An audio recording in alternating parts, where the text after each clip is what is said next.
La plupart des gens passent une grande partie de leur vie à courir après l'argent comme s'il s'agissait d'une destination lointaine. Ils travaillent, gagnent, dépensent, recommencent, puis espèrent qu'un jour, quelque part, ils auront enfin assez. Mais la richesse ne commence pas nécessairement sur un relevé bancaire. Elle commence dans la manière dont tu regardes l'argent. Deux personnes peuvent gagner exactement la même somme et pourtant construire deux vies complètement différentes.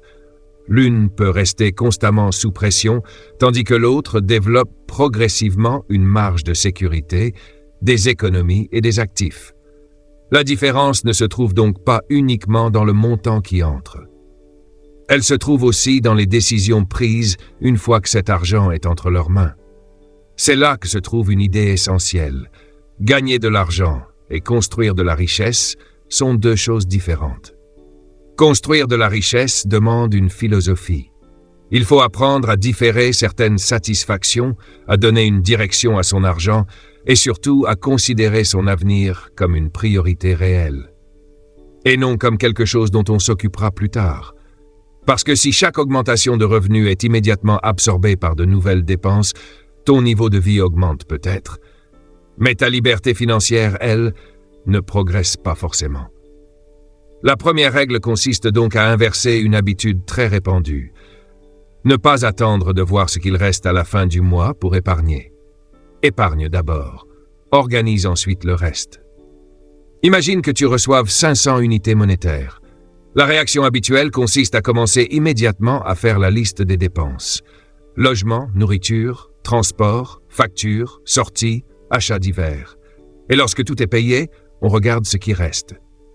Souvent, il ne reste presque rien. La logique doit être différente. Avant de laisser tout ton revenu disparaître dans tes dépenses courantes, réserve une partie pour ton avenir. Même si cette somme semble insignifiante au départ. Ce n'est pas le montant initial qui compte le plus. C'est le comportement que tu es en train de construire. Mettre de côté une petite portion de chaque revenu t'oblige à reconnaître une réalité importante. Ton futur a lui aussi besoin d'être financé. C'est ainsi que tu passes progressivement d'une logique de consommation à une logique de construction. Et cette transformation peut commencer avec une somme extrêmement modeste. Si tu reçois 10 unités et que tu en conserves une, tu n'es peut-être pas devenu riche grâce à cette seule unité.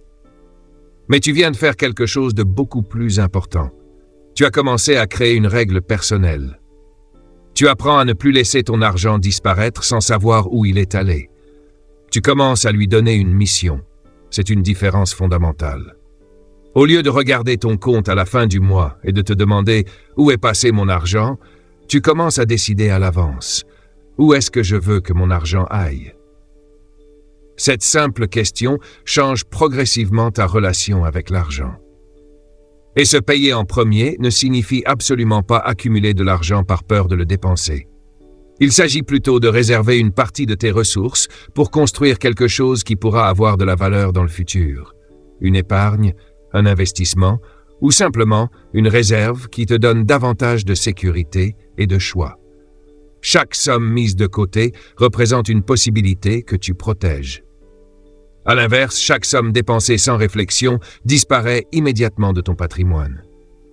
C'est pourquoi la richesse demande davantage de discipline que de motivation. La motivation peut disparaître. Une règle claire peut rester. Il existe également un autre piège beaucoup plus subtil, la dépense émotionnelle. Nous ne dépensons pas toujours parce que nous avons besoin de quelque chose. Parfois, nous dépensons parce que nous sommes fatigués, parce que nous voulons nous récompenser, parce que nous nous ennuyons. Parce qu'une journée difficile nous donne envie de nous offrir quelque chose. Un café acheté par habitude. Un appareil dont on n'avait pas réellement besoin. Une sortie improvisée. Une succession de petites dépenses qui semblent insignifiantes lorsqu'elles sont prises séparément. Le problème n'est pas nécessairement l'achat lui-même. Le véritable problème apparaît lorsque l'émotion commence à prendre les décisions à la place de la vision.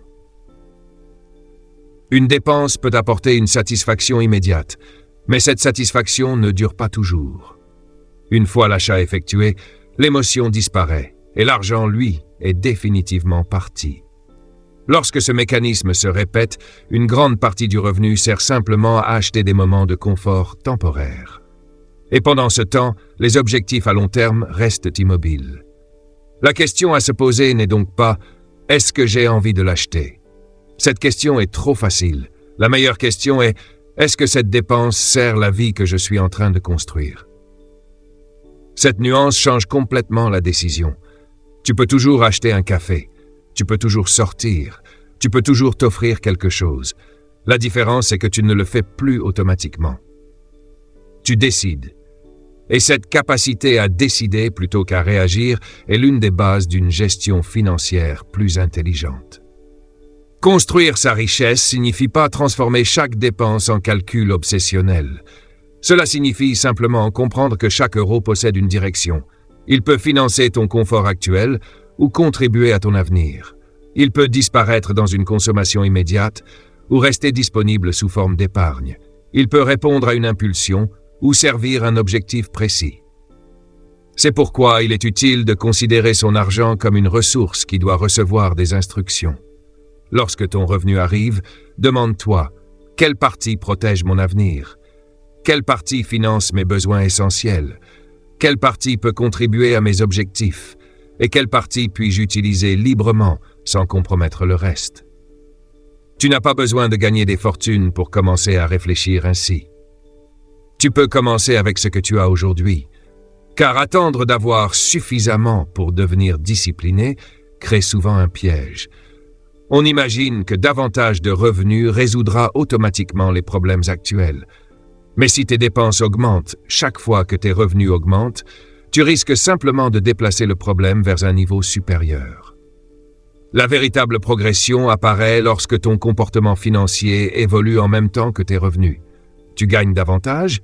Ne laisse pas nécessairement toutes tes dépenses augmenter dans les mêmes proportions. Tu reçois un revenu supplémentaire? Une partie peut servir à renforcer ton épargne ou tes investissements. Tu réduis certaines dépenses? Ne considère pas automatiquement cette économie comme de l'argent disponible à dépenser ailleurs. Utilise-la pour renforcer ta position. C'est ainsi que tu crées progressivement un écart entre ce que tu gagnes et ce que tu consommes. Et cet écart est précieux, parce que c'est dans cet espace que peuvent naître l'épargne, l'investissement, la sécurité et, avec le temps, davantage de liberté. La différence entre une vie financière fragile et une situation plus solide ne se résume donc pas à la taille du salaire. Elle se trouve dans la capacité à conserver une partie de ce que l'on gagne, à lui donner une direction et à résister à l'envie de transformer immédiatement chaque augmentation de revenus en augmentation de dépenses. La richesse n'est pas seulement une question de quantité, c'est une question de comportement répété. Tu n'as pas besoin de changer toute ta vie en une journée.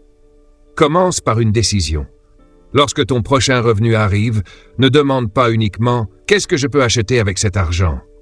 Demande plutôt « Quelle partie de cet argent peut contribuer à la personne que je veux devenir et à la vie que je veux construire ?» Cette question paraît simple. Mais si tu la poses régulièrement, elle peut transformer progressivement ta façon de consommer, d'épargner et d'investir. Parce que, au fond, la liberté financière ne commence pas lorsque tu possèdes enfin beaucoup d'argent. Elle commence lorsque l'argent cesse de décider à ta place. Lorsque tu sais où il va, lorsque tu sais pourquoi il y va, et lorsque tes décisions d'aujourd'hui commencent à protéger les possibilités de demain.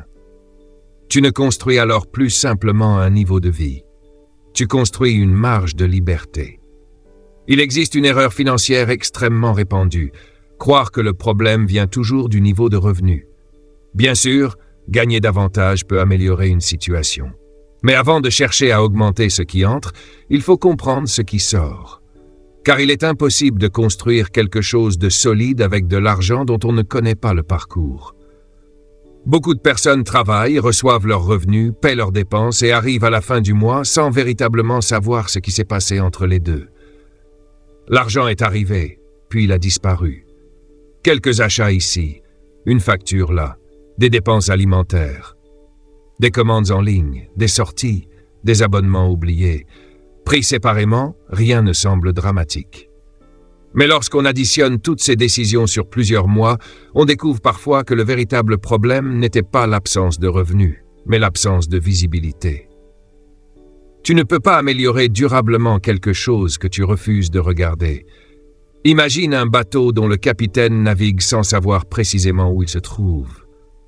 Il peut avoir beaucoup d'énergie, avancer rapidement et être parfaitement motivé. Pourtant, sans direction claire, tous ses efforts peuvent simplement l'éloigner de sa destination. La gestion financière fonctionne de la même manière. Tu peux travailler davantage. Tu peux chercher à gagner plus. Tu peux vouloir investir. Mais si tu ne sais pas exactement comment ton argent circule actuellement, tu prends tes décisions dans le brouillard. C'est pour cela que suivre ses finances n'est pas une obsession. C'est une forme de contrôle. Le but n'est pas de vivre dans la peur de dépenser chaque centime. Le but est de savoir ce que tes choix produisent réellement. Commence simplement. Note ce que tu gagnes. Note ce que tu dépenses. Note ce que tu conserves. Et lorsque tu investis, note également ce montant. Tu peux utiliser un carnet, un tableau ou une application. L'outil importe beaucoup moins que la régularité. Au début, cette démarche peut être inconfortable. Tu risques de découvrir des dépenses dont tu ne te souvenais même plus. Tu pourrais constater que certaines habitudes prennent une place beaucoup plus importante que tu ne l'imaginais. Mais cette découverte est précisément ce qui rend le suivi utile. La clarté peut être inconfortable, mais l'ignorance coûte souvent davantage. Une fois que les chiffres sont visibles, les décisions deviennent plus simples. Tu remarques les répétitions.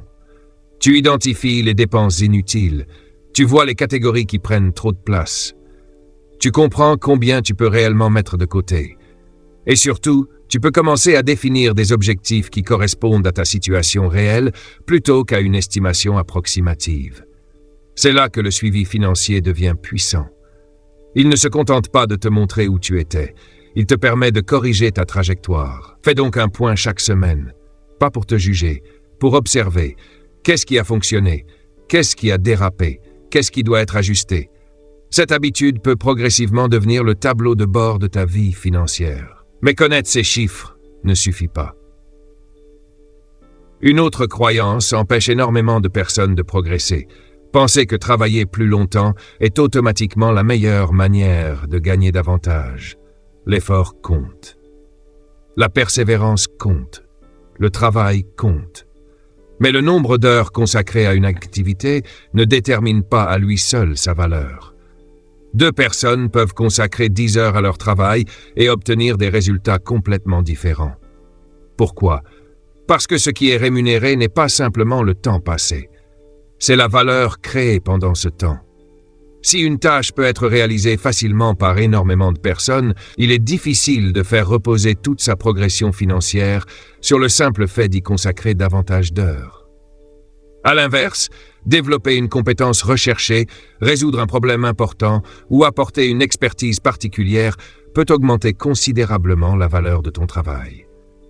C'est pourquoi il faut parfois arrêter de se demander « Comment puis-je travailler davantage ?» et commencer à demander « Comment puis-je devenir plus utile ?» Cette question ouvre une autre voie. Améliorer sa communication, apprendre à vendre, développer ses capacités de leadership, comprendre davantage la gestion financière, renforcer une compétence professionnelle, apprendre à résoudre des problèmes plus complexes. Toutes ces capacités peuvent augmenter progressivement la valeur que tu es capable d'apporter. Et contrairement à une simple journée de travail, une compétence peut continuer à produire des bénéfices longtemps après le temps consacré à son apprentissage. C'est ce qui rend l'investissement personnel particulièrement intéressant. Lorsque tu développes une compétence, tu ne fais pas seulement quelque chose pour ton présent. Tu augmentes potentiellement la valeur de nombreuses opportunités futures. Imagine deux personnes qui disposent exactement du même temps.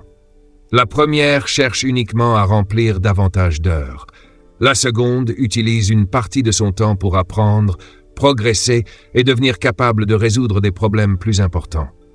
À court terme, la différence peut sembler faible, mais avec le temps, elle peut devenir considérable. La question n'est donc pas simplement « Combien d'heures puis-je encore travailler ?»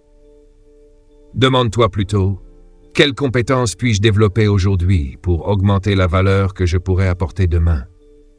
C'est un changement de perspective essentiel. Tu ne cherches plus seulement à vendre davantage de temps. Tu cherches à augmenter la valeur de ce temps. Et lorsque ta capacité à créer de la valeur augmente, de nouvelles possibilités peuvent apparaître.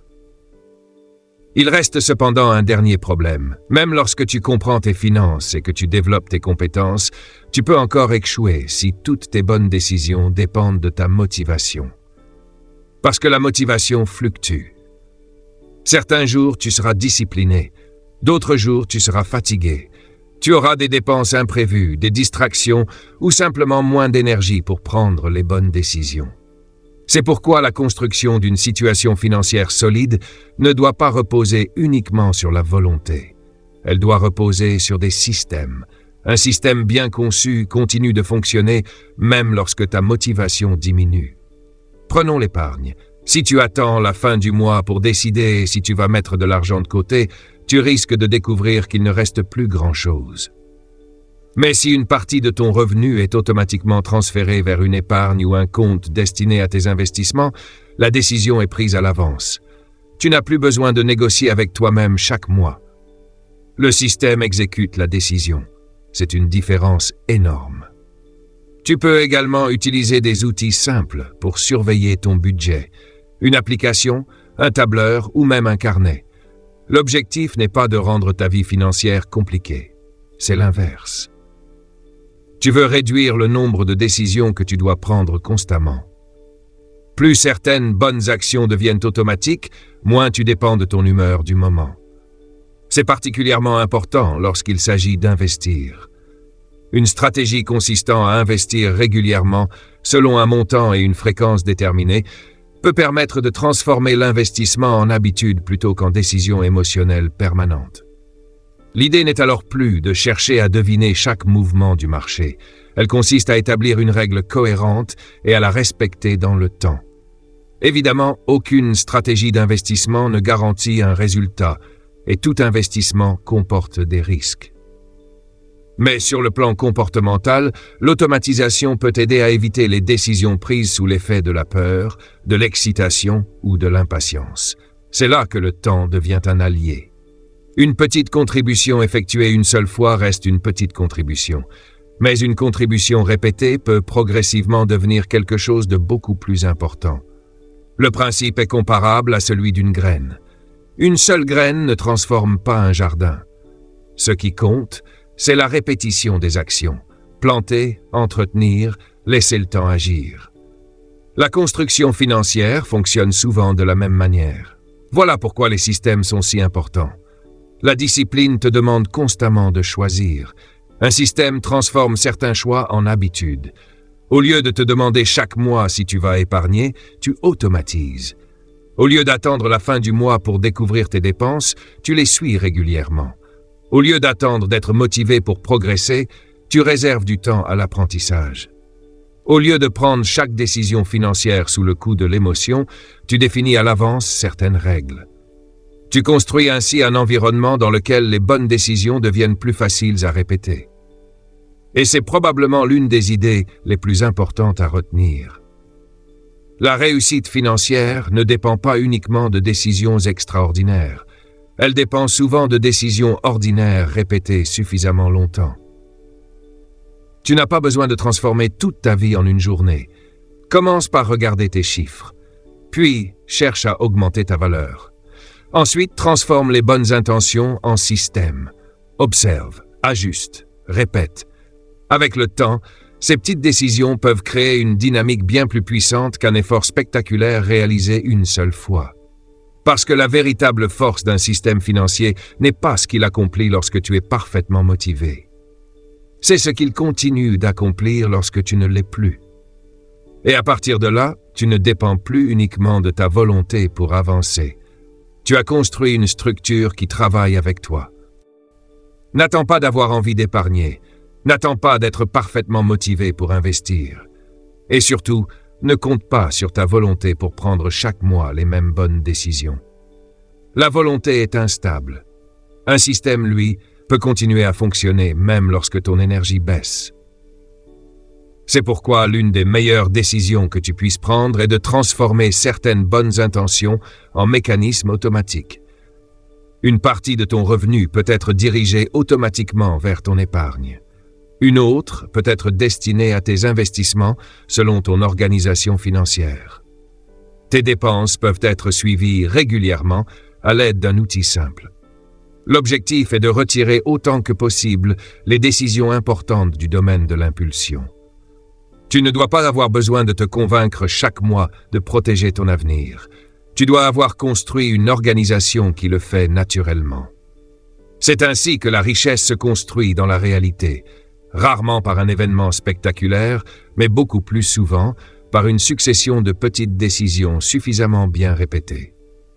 Nous avons tendance à sous-estimer les petites habitudes parce que leurs résultats ne sont pas immédiatement visibles.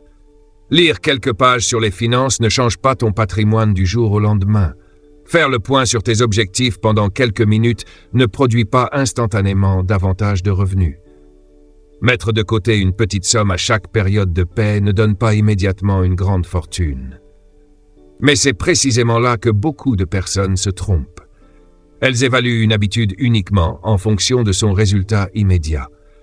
Or, certaines habitudes ont une valeur qui apparaît surtout avec le temps. Prenons l'apprentissage. Lire régulièrement quelques pages sur la gestion de l'argent ne signifie pas que tu deviendras expert en quelques jours. L'objectif est différent, développer progressivement ta compréhension. Une idée comprise aujourd'hui peut influencer une décision prise plusieurs mois plus tard. Une erreur que tu apprends à identifier peut éviter une mauvaise décision. Un principe financier correctement assimilé peut modifier ta manière de gérer ton argent pendant des années. La connaissance possède elle aussi un effet cumulatif. Plus tu apprends, plus certaines décisions deviennent faciles à comprendre. C'est pourquoi consacrer même quelques minutes par jour à ton éducation financière peut être beaucoup plus utile que d'attendre une journée parfaite où tu aurais plusieurs heures disponibles. La régularité compte davantage que l'intensité occasionnelle. Il en va de même pour tes objectifs. Si tu ne regardes jamais la destination, il devient très facile de te laisser absorber par les urgences du quotidien. Les factures, le travail, les imprévus, les envies, les distractions.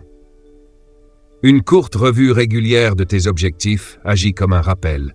Elle te permet de te demander « Est-ce que mes décisions actuelles correspondent réellement à ce que je veux construire ?» Cette question peut paraître simple, mais elle oblige à reconnecter les actions quotidiennes avec les ambitions à long terme. Même chose pour l'investissement. Commencer petit n'a rien de honteux. Ce qui compte au départ, c'est surtout de développer la régularité. Une contribution ponctuelle peut être intéressante. Une habitude répétée est souvent beaucoup plus structurante. Avec le temps, les intérêts composés peuvent amplifier la croissance d'un capital, même si les résultats réels dépendent évidemment des placements choisis, de leur rendement et des risques associés. L'idée essentielle n'est donc pas de chercher immédiatement une somme spectaculaire. C'est de créer une relation régulière avec l'épargne et l'investissement. Tu apprends ainsi à réserver une partie de tes ressources avant de les consommer entièrement. Même la réduction d'une petite dépense inutile peut devenir un exercice intéressant. Il ne s'agit pas de supprimer tout plaisir. La privation permanente n'est pas une stratégie financière durable pour la plupart des gens. Il s'agit plutôt de reprendre le contrôle de certaines dépenses automatiques. Chaque semaine, demande-toi quelle dépense n'a réellement rien apporté à ma vie. Si tu en identifies une, tu peux décider de la réduire ou de la supprimer. La somme économisée peut ensuite être redirigée vers quelque chose de plus important. C'est une logique de priorité. Tu ne dis pas simplement « je ne peux pas me permettre cela ». Tu dis « je préfère utiliser cette ressource pour quelque chose qui compte davantage pour moi ». La nuance est considérable. Tu ne subis plus ton budget, tu l'utilises intentionnellement. Toutes ces petites actions ont un point commun. Elles transforment la gestion de l'argent en rituel. Apprendre régulièrement, revoir ses objectifs, épargner, investir, examiner ses dépenses, corriger ce qui doit l'être, répéter. Aucune de ces actions n'est spectaculaire prise isolément. Mais ensemble, elles peuvent créer une structure financière beaucoup plus cohérente. La richesse n'est donc pas forcément un événement que tu attends. C'est un processus que tu entretiens. Et ce processus commence avec ce que tu contrôles aujourd'hui. Il existe ensuite une autre dimension fondamentale, la dépendance à une seule source de revenus. Imagine une table qui ne possède qu'un seul pied. Elle peut tenir pendant un certain temps. Mais sa stabilité est extrêmement fragile. Supprime ce seul support et tout s'effondre. Une situation financière basée presque entièrement sur un seul revenu présente une vulnérabilité comparable. Si ce revenu disparaît ou diminue fortement, les dépenses continuent, elles. C'est pourquoi développer progressivement plusieurs sources de revenus peut renforcer la résilience financière. Cela peut prendre différentes formes selon la situation de chacun. Revenus professionnels, revenus provenant d'investissements, activités complémentaires, création d'une entreprise ou autres sources de revenus. L'objectif n'est pas de courir après 10 activités différentes. Ce serait même contre-productif si cela dispersait complètement ton énergie. L'idée est plutôt de ne pas considérer ton revenu principal comme l'unique possibilité pour construire ton avenir. Commence avec ce qui est réaliste. Une activité complémentaire peut être un premier pas. Et une activité complémentaire ne sert pas uniquement à générer quelques revenus supplémentaires. Elle peut également t'apprendre à identifier un besoin, à proposer une solution, à gérer ton temps, à communiquer et à créer de la valeur indépendamment de ton emploi principal. Autrement dit, elle peut devenir une expérience pratique de création de valeur. La diversification apporte surtout une chose essentielle, de la résilience. Si une source rencontre une difficulté, les autres peuvent potentiellement continuer à fonctionner. Cela ne signifie pas qu'elles sont garanties. Aucune source de revenus n'est totalement à l'abri des changements économiques ou des mauvaises décisions. Mais disposer de plusieurs piliers peut réduire la dépendance à un seul. Imagine encore cette table. Au lieu de demander à une seule jambe de supporter tout le poids, tu construis progressivement plusieurs supports. Tu n'as pas besoin de les créer simultanément.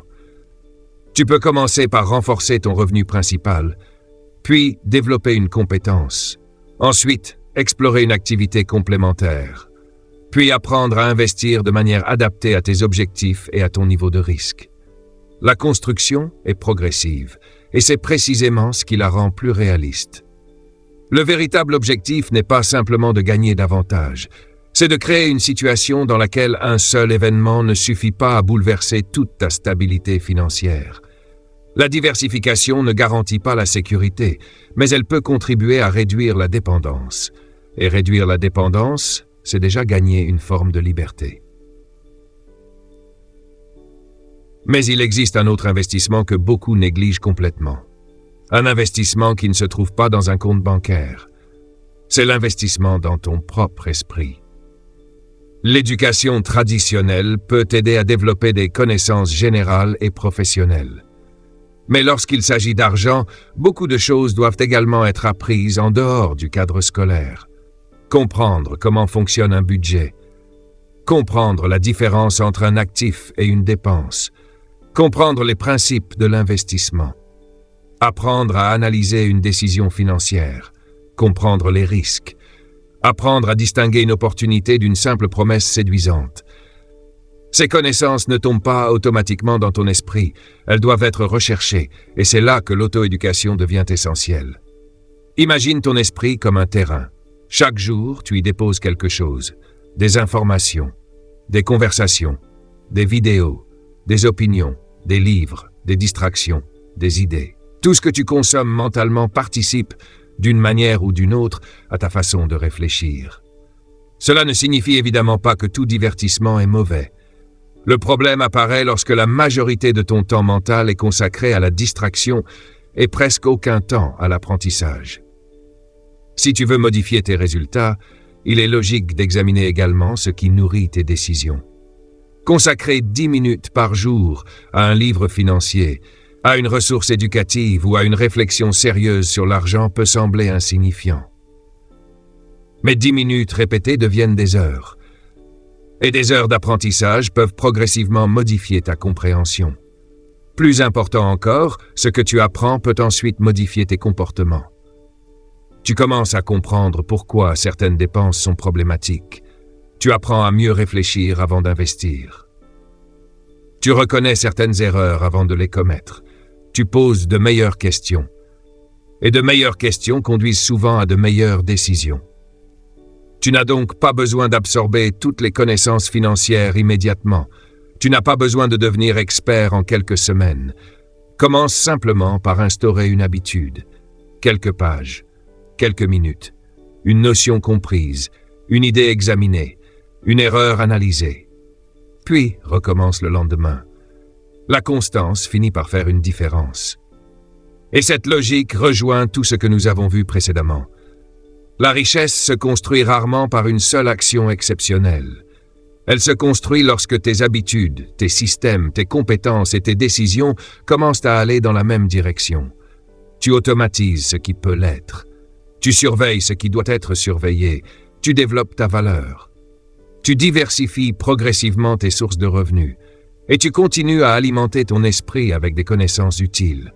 Tout cela produit quelque chose de plus important qu'un simple chiffre sur un compte. Cela développe ton autonomie financière. Parce qu'avant de modifier durablement ta situation financière, tu dois souvent modifier les décisions qui la produisent. Et ces décisions commencent par ta manière de penser. Avant d'apparaître dans tes comptes, la richesse se construit dans les habitudes qui dirigent tes choix. Et maintenant, imagine ce qui peut se produire lorsque toutes ces habitudes commencent à fonctionner ensemble. Tu surveilles ton argent. Tu développes tes compétences. Tu automatises certaines décisions. Tu épargnes régulièrement. Tu investis avec une stratégie adaptée à tes objectifs. Tu continues d'apprendre. À ce moment-là, quelque chose change. Tu ne travailles plus uniquement pour gagner davantage. Tu commences à construire une structure financière capable de soutenir tes ambitions. Et cette transformation ne dépend pas nécessairement d'un changement spectaculaire. Elle commence souvent par une chose beaucoup plus simple. Savoir exactement ce que tu veux construire. Parce qu'un rêve sans direction reste un rêve. Tu peux vouloir être financièrement libre. Tu peux vouloir avoir davantage de sécurité. Tu peux vouloir pouvoir choisir ton travail, tu peux vouloir préparer l'avenir de ta famille. Mais tant que ces intentions restent vagues, elles sont difficiles à transformer en actions concrètes. Il faut donc passer du souhait à l'objectif. Un objectif possède une destination identifiable et une échéance. Au lieu de dire « je veux mieux gérer mon argent », dis-toi « je veux constituer telle somme d'épargne dans telle période ». Au lieu de dire « je veux investir davantage », détermine ce que tu peux réellement investir régulièrement et pourquoi tu le fais. Cette précision change la manière dont tu prends tes décisions. Lorsque ton objectif est clairement défini, certaines dépenses deviennent plus faciles à évaluer, certaines opportunités deviennent plus faciles à comparer, certaines distractions perdent naturellement de leur pouvoir. Tu sais pourquoi tu dis oui, et surtout, tu sais pourquoi tu dis non. Mais il y a une autre question essentielle. Pourquoi veux-tu atteindre cet objectif? Le chiffre seul ne suffit pas toujours à maintenir l'effort. Une somme d'argent n'a pas la même signification selon ce qu'elle représente. Pour certains, elle peut représenter davantage de sécurité. Pour d'autres, plus de liberté dans leur choix. Pour d'autres encore, la possibilité de préparer l'avenir ou de soutenir leurs proches. Lorsque ton objectif financier est relié à une raison importante pour toi, il devient beaucoup plus concret. Tu ne mets plus simplement de l'argent de côté. Tu construis quelque chose qui a du sens. Et cela peut t'aider à rester constant lorsque les résultats tardent à apparaître. Ensuite, transforme le grand objectif en petites actions. Personne ne gravite une montagne en essayant de parcourir toute la distance en une seule foulée. On avance étape après étape. La construction financière suit le même principe. Si ton objectif est important, demande-toi « Que puis-je faire cette année ?» Puis « Que puis-je faire ce mois-ci ?» Et enfin, « Quelle action puis-je réaliser aujourd'hui ?» Une petite somme supplémentaire mise de côté, une dépense inutile supprimée, quelques minutes consacrées à l'apprentissage, une vérification de ton budget, une contribution régulière à ton épargne ou à tes investissements, une compétence développée. Ces actions peuvent sembler trop petites pour modifier ton avenir. Pourtant, leur véritable puissance vient de leur répétition. Ce n'est pas une décision isolée qui construit une situation financière. C'est une direction maintenue suffisamment longtemps. Prends également quelques minutes pour regarder régulièrement tes objectifs, pas pour rêver passivement, pour vérifier si tes actions correspondent encore à ta direction. Lorsque tu sais ce que tu veux, ton cerveau dispose d'un cadre pour filtrer les décisions. Tu commences à remarquer certaines opportunités. Tu identifies plus facilement certaines distractions. Tu peux comparer tes choix actuels avec tes priorités futures. La clarté réduit le hasard. Elle transforme une intention en plan. Et un plan régulièrement exécuté peut devenir un véritable processus de progression. Mais construire de la richesse ne devrait pas nécessairement être une aventure solitaire. L'argent est souvent considéré comme un sujet que l'on garde pour soi. On évite d'en parler. On cache ses erreurs. On garde ses objectifs secrets. Pourtant, partager certaines connaissances financières peut avoir une valeur considérable. Lorsque tu expliques une idée à quelqu'un d'autre, tu dois toi-même la comprendre suffisamment bien pour la transmettre. Lorsque tu parles de tes objectifs à une personne de confiance, tu crées également une forme de responsabilité. Tu ne promets plus seulement quelque chose à toi-même. Quelqu'un d'autre connaît ta direction. Cela peut t'aider à rester cohérent avec tes engagements. Une personne qui apprend à gérer son argent peut ensuite transmettre ses connaissances à son entourage. Un parent peut enseigner à ses enfants la différence entre une envie et un besoin. Une personne qui comprend mieux l'épargne peut montrer à quelqu'un d'autre comment commencer. Un entrepreneur peut partager ce qu'il a appris sur la création de valeur. Ainsi, une bonne décision financière peut avoir un impact qui dépasse largement celui de la personne qui l'a prise. La richesse peut alors devenir plus qu'une accumulation de chiffres. Elle peut devenir une transmission de connaissances et de comportements.